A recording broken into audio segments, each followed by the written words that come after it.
Sergeant Leland Coyle, the prime wife killer only second to Henry VIII, has finally received the third location from RedBarrel Studios. Now that we have all three locations, let's analyse during this three-location journey whether RedBarrel succeeded in bringing Coyle to life and giving us a great play experience at the same time. To start this journey, we have to go to the location that started it all for Coyle, the police station.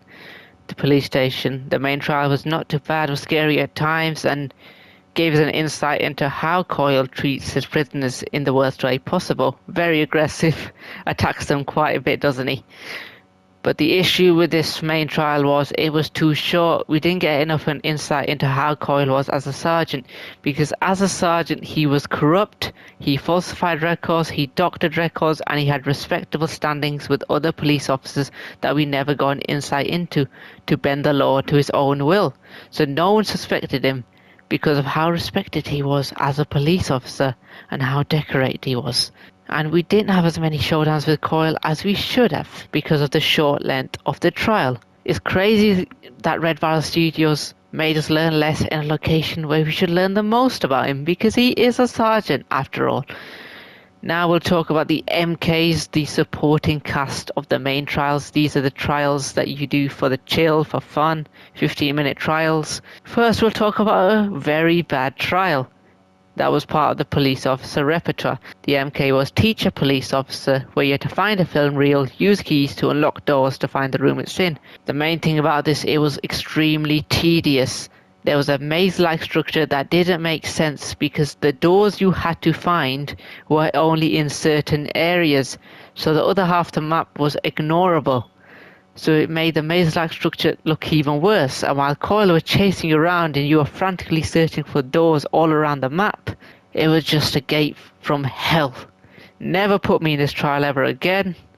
I'd rather be punished by Coyle for 24 hours than do this trial ever again. Actually, that might be too far, but something close to that would be nice. I'm just really unhappy that the set was underutilized, because it was kind of a cool set, but all the locations were in a certain area, so it never really was utilized to its max potential. The MK that I liked from the police officer category was Caesar Narcotics, because this was a lot better. The premise, everyone in a group. Obviously, if you're in solo, you'll start on your own, but in a group this is a lot better of a premise. They start in different corners of the map on their own, and they have to make their way to the central area and seize the drugs. Now this is very interesting because you're stealing the drugs and you're stashing them in bodies, and Coyle gets really visibly upset. It's really funny because he had this illegal stash in the first place and we're just returning it from him, and he's crying about it, which shows and gives great links to Coyle's law as someone who likes corruption when it benefits him, but hates it when it's taken away from him and someone's stopping his line of corruption. Now, next on the journey is Courthouse. Why am I happy about this? I mean, the main trial, Vindicate the Guilty, was the worst main trial in human existence. Let me talk you through it. First, the map layout was the worst map layout in human history. I'll tell you where this impacts us all the most. Okay, so you get into the actual courthouse. Search the evidence. You're thinking, search the evidence? Easy little objective. Mate, it was a trial from absolute hell.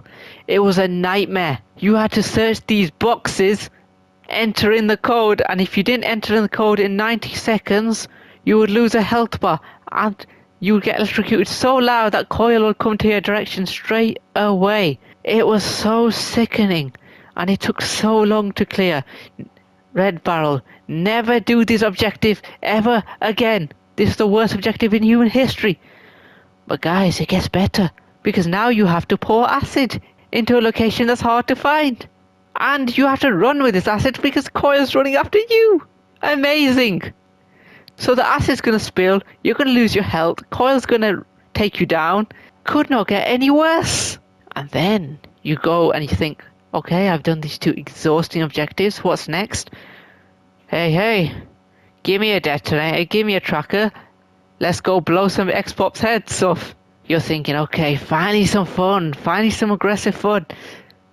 It's not even fun, guys. You have to blow them up 3 times with the detonator. and they run away like the speed of Flash, and you have to use a tracker in a dark place. And once you find them, let's say they see you first, they'll run away again. And they kept on doing it again and again to the point it was getting really, really frustrating. And guys, there were 3 of them. 3! I could not believe my eyes when I killed the first one, and there were 2 more. One of the worst trials in existence. And when you get to the end, well, you know what? The end is actually quite good. Because she starts screaming for Coyle, but at that point your brain is so muddled and so mushed from how bad this trial was, it starts to not even register in your mind that this was a really cool moment. You only think it was a cool moment maybe 1-2 days after you've done the trial. Now we'll talk about the MKs for Courthouse. Most time they were uninteresting and an extension of the failures of the main trial. But the new MK, Bribe the Judges, was really, really good. And quite different from all the other Courthouse MK trials and the main trial, because it gave us a fresh perspective into how the entire court system is a playground for the rich and famous. Because in this MK we had to bribe officials with briefcases full of money. And this is what a courthouse should be, in a corrupt sense. And if it's complete with Coyle, because Coyle would bend the law to his whims. And it shows how depraved Coyle is as well, because he tried to violently stop us from bribing judges when he would do the same himself. So corruption is good for him to control the masses and to paint himself as a good saviour of the police force. But when we are trying to stop his crimes, it is suddenly a bad thing. So Coyle believes in corruption, but when we use the same tactics to stop his corruption, it's suddenly wrong. That is a very, very interesting thing about Coyle, isn't it?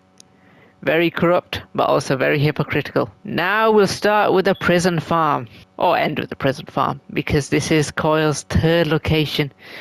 The best location so far we have seen of Coyle. Prime Coyle, best main trial. So it starts with an X-Pop being chained up, which is really, really funny. And then when you detonate it, it comes straight after you, scaring you.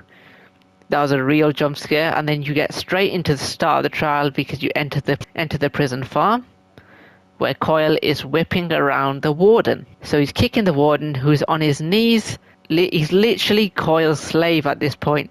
It shows a level of depravity in Coyle's prison systems. With what he was doing with the Warden, he was kicking him around while he was crawling on his knees. And also the mannequins, they were really, really in very suggestive positions, to the point that you're just thinking, what kind of prison system is Coyle really leading? This is a really, really horrific prison system where the worst acts are being committed, indecent acts, that makes you think, is it really the Warden that has done this, or is it Coyle controlling it from the masses? Because his disease has spread to someone who should be a figure of authority. And when you get to the end of the trial, when you have to kill the Warden in the Panopticon, it really, really shows what type of person Coyle is, because he clearly sends the Warden to his death. The same Warden that was literally crawling around, he sends him to be executed by those 3 agents. He's a type of sergeant that clearly does not take accountability for his actions, or would rather distance himself from the crime scene as much as possible. And he'd rather pin it on us 3 agents as the main killers. So when Murkoff investigates what happens, it is us 3 agents that have done the kill, while Coyle is the innocent one. He's done nothing wrong. So obviously there is some Easter eggs which we missed, where you stab the Warden 15 or 20 times and there's a key in his body, opens up some showers, and apparently you see how the Warden before was actually normal, and now since Coyle came, he has turned into a depraved puppet of Coyle's wildest imaginations. Now a lot of people blame the Warden, but at the end of the day, a man as respectable as Coyle, the Warden must have been shook and broken down emotionally and physically over a prolonged period of time, to the point that he could not think for himself anymore. He's like a puppy that has no brain of his own anymore. His will has been stripped, and that's what Coyle has done. So I wouldn't blame the Warden at all. This is Coyle's psyche. This is what he does to people. He breaks them down physically and emotionally in whatever way he can do, through the law or just in a prison cell, beating on them again and again. So guys, that is it for Coyle. Let me know if you agree or disagree with any of my analysis, and were actually interested in this piece of analysis I did on the 3 trials Coyle was in a bit, guys.